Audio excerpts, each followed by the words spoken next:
ಎಲ್ರಿಗೂ ನಮಸ್ಕಾರ. ನೀವು ನೋಡ್ತಾ ಇದ್ದೀರಾ ಲಕ್ಕೇಶ್ ಯಶ್ ಯೂಟ್ಯೂಬ್ ಚಾನಲ್. ನಿಮ್ಮ ಒಂದು ಯೂಟ್ಯೂಬ್ ಚಾನಲಲ್ಲಿ ಮಾನಿಟೈಸೇಷನ್ ಆನ್ ಆಗಿದೆಯಾ?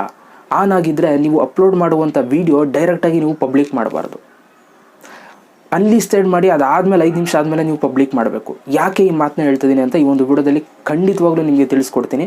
ಈ ಒಂದು ವಿಡಿಯೋನ ಜಸ್ಟ್ ಮಾನಿಟೈಸೇಷನ್ ಆನ್ ಆಗಿರೋರು ಮಾತ್ರ ಅಲ್ಲ, ಆನ್ ಆಗಿಲ್ಲದವರು ಕೂಡ ನೋಡಿ. ಯಾಕೆಂದರೆ ನಿಮಗೂ ಕೂಡ ಒಂದಲ್ಲ ಒಂದು ದಿನ ಆನ್ ಆಗುತ್ತೆ, ತಲೆ ಕೆಡಿಸ್ಕೊಬೇಡಿ ಆಯಿತಾ. ಸೊ ಅದಕ್ಕೋಸ್ಕರ ಇವಾಗಲೇ ತಿಳ್ಕೊಬಿಡಿ. ಓಕೆ, ಸೊ ವಿಡಿಯೋನ ಶುರು ಮಾಡೋದಕ್ಕಿಂತ ಮುಂಚೆ ನೀವೇನಾದ್ರು ಫಸ್ಟ್ ನಮ್ಮ ಯೂಟ್ಯೂಬ್ ಚಾನಲ್ ನೋಡ್ತಾರೆ ಸಬ್ಸ್ಕ್ರೈಬ್ ಮಾಡ್ಕೊಂಡು ಜೊತೆ ವಿಡಿಯೋ ಸರ್ ದಯವಿಟ್ಟು ಇವಾಗಲೂ ಒಂದು ಲೈಕ್ ಮಾಡಿ ಆಯಿತಾ. ಲೈಕು ಈ ಒಂದು ವಿಡಿಯೋಗೆ 500 ಲೈಕ್ಸ್. ಬನ್ನಿ ಇವತ್ತಿನ ವಿಡಿಯೋನ ಶುರು ಮಾಡೋಣ. ಓಕೆ ಗೈಸ್, ಯೂಟ್ಯೂಬಲ್ಲಿ ಮಾನಿಟೈಸೇಷನ್ ಆನ್ ಆಗಿದ್ದರೆ ಸೊ ನೀವು ಡೈರೆಕ್ಟಾಗಿ ನಿಮ್ಮ ಒಂದು ವಿಡಿಯೋನ ಪಬ್ಲಿಕ್ ಮಾಡಬಾರ್ದು. ಫಸ್ಟು ಅನ್ಲಿಸ್ಟೆಡ್ಗೆ ಹಾಕ್ಬಿಟ್ಟು ಅದಾದಮೇಲೆ ಪಬ್ಲಿಕ್ ಮಾಡಬೇಕು.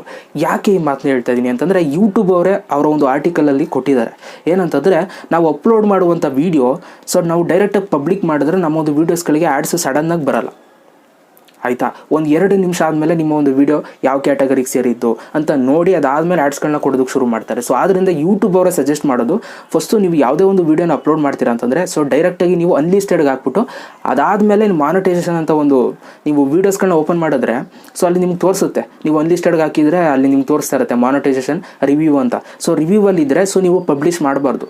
ಆವಾಗ ನಿಮ್ಗೆ ಇನ್ನೂ ಚೆಕ್ ಮಾಡ್ತಾ ಇದ್ದಾರೆ ಆ್ಯಡ್ಸ್ ಹಾಕಬೇಕಾ ಬೇಡವಾ, ಯಾವ ಆ್ಯಡ್ಸ್ ಹಾಕಬೇಕು ಯಾವ ಆ್ಯಡ್ಸ್ ಹಾಕಬಾರ್ದು ಅನ್ನೋದನ್ನ ಅವರು ಚೆಕ್ ಮಾಡ್ತಾ ಇರ್ತಾರೆ. ಸೊ ಆ ಸಮಯದಲ್ಲಿ ನೀವು ಪಬ್ಲಿಕ್ ಮಾಡಬಾರ್ದು ಆಯಿತಾ.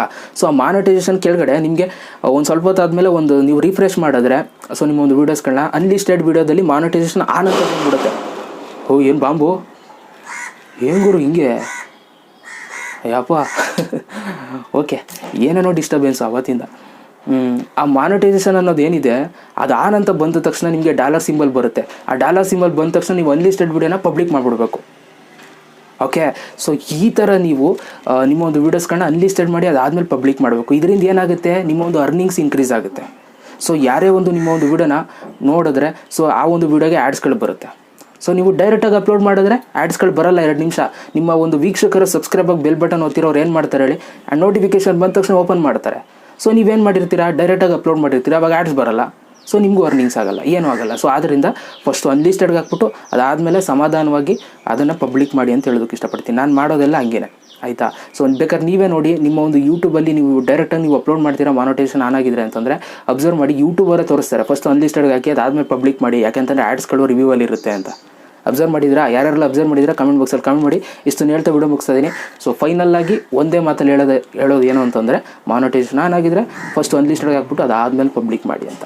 ಓಕೆ, ಮತ್ತೆ ಸಿಗ್ತೀನಿ. ಎಲ್ರಿಗೂ ಬಾಯ್. ಜೈ ಹಿಂದ್, ಒಂದೇ ಮಾತ್ರ.